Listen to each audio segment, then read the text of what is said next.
வணக்கம் மக்களே. அதிமுகவில் அடுத்த விக்கெட் ஓபிஎஸ்க்கு ஆதரவாக செயல்படும் அதிமுக எம்எல்ஏ எடப்பாடி பழனிசாமி அவர்களுக்கு பறந்த ஒரு ரகசியத்தை பற்றி தான் இந்த வீடியோவில் ரொம்ப விரிவான ஒரு தொகுப்பாக பார்க்கலாம் வாங்க. அதிமுகவில் அடுத்த கட்ட அரசியல் நகர்வுகள் ரொம்பவே சூடு பிடிச்சிருக்கிற இந்த நிலைமையில் பெருந்துறை சட்டமன்ற உறுப்பினர் ஜெயக்குமார் அவர்கள் இது குறித்த ஒரு புதிய சர்ச்சை ஒன்றை அந்த கட்சி வட்டாரத்தில் ரொம்ப சலசலப்பை ஏற்படுத்தியிருக்குன்னே சொல்லலாம். முன்னதாக முன்னாள் முதல்வர் ஓ பன்னீர்செல்வம் அவர்கள் பெருந்துறைக்கு பயணம் மேற்கொண்டிருந்தப்ப ஜெயக்குமாருக்கு சொந்தமான ரிசார்ட்டில் அவரும் அவரோட ஆதரவாளர்களும் தங்கி இருந்ததா தெரிய வந்திருக்கு. இந்த பழைய நிகழ்வை இப்போ கையில் எடுத்துள்ள ஜெயக்குமாரோட அரசியல் எதிர்ப்பாளர்கள் அவங்க இப்போதும் ஓபிஎஸ் தரப்போட ரகசிய தொடர்பில் தான் இருக்கிறாங்கன்னு சொல்லி எடப்பாடி பழனிசாமி தலைமையிலான தலைமைக்கு புகார்களை அனுப்பி வந்துட்டுருக்காங்க. இந்த விவகாரம் அதிமுக மேலிடத்தில் ரொம்ப உன்னிப்பாக கவனிக்கப்படுறதுனால வர சட்டமன்ற தேர்தலில் ஜெயக்குமாருக்கு திரும்பவும் போட்டியிட வாய்ப்பு கிடைக்கிறதுல சிக்கல் ஏற்பட்டிருக்கதா சொல்லப்படுது. தற்போது கட்சியோட ஒற்றை தலைமை நிலைப்பாட்டிற்கு எதிராக செயல்படுபவர்களுக்கு முக்கியத்துவம் அளிக்கக்கூடாதுங்கிறதுல தலைமை ரொம்பவே உறுதியாக இருக்கிறாங்க.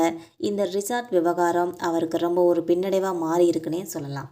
இருந்தாலும் இது தற்செயலாக நடந்த ஒன்றா அல்லது திட்டமிட்ட அரசியல் நகர்வான்றதை பற்றி ஜெயக்குமாரோட தரப்பில் இன்னும் அதிகாரப்பூர்வமான விளக்கம் கொடுக்கலங்கிறது தான் குறிப்பிடத்தக்கது.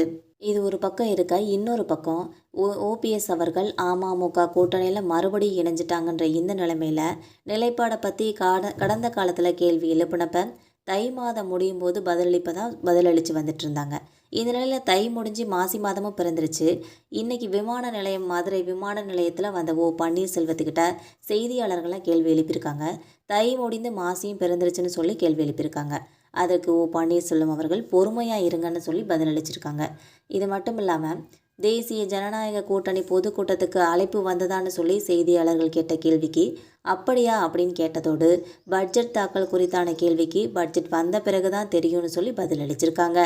இது மட்டும் இல்லாமல் மகளிர் உரிமை தொகை முன்பகம், கோடைக்கால நிதி இதெல்லாம் ஆளும் திமுக அரசு கலைஞர் உரிமை தொகைன்னு சொல்லி மகளிருக்கு 5000 ஒதுக்கப்படுறதை பற்றி உங்களோட கருத்து என்னென்னு கேள்வி எழுப்பப்பட்டிருக்கு. அதுக்கு ஓ பன்னீர்செல்வம் அவர்கள் மகளிருக்கு 5000 ரூபாய் கொடுத்ததை நான் வரவேற்கிறேன், மாறுபட்ட கருத்தை நான் சொன்னேன்னா தாய்மார்கள்லாம் கோபப்படுவாங்கன்னு சொல்லி தெரிவிச்சிருக்காங்க என்பது குறிப்பிடத்தக்கது. இந்த மாதிரி பரபரப்பான சூழலில் அரசியல் ஒரு 4 முனை போட்டியாகவே இருக்குதுன்னு சொல்லலாம். இந்த தேர்தல் ஒரு பெரும் பரபரப்பாகவும் எதிர்பார்ப்பாகவும் இருக்குதுன்னே சொல்லலாம். வரும் நாட்களில் என்னதான் நடக்கும்னு பொறுத்திருந்து பார்க்கலாம் மக்களே. நம்ம போகிற இந்த அரசியல் தகவல்கள் உங்களுக்கு பயனுள்ளதாக இருக்கும்னா மறக்காமல் நம்ம சேனலை சப்ஸ்கிரைப் பண்ணி பெல் ஐக்கனை கிளிக் பண்ணி வச்சுக்கோங்க.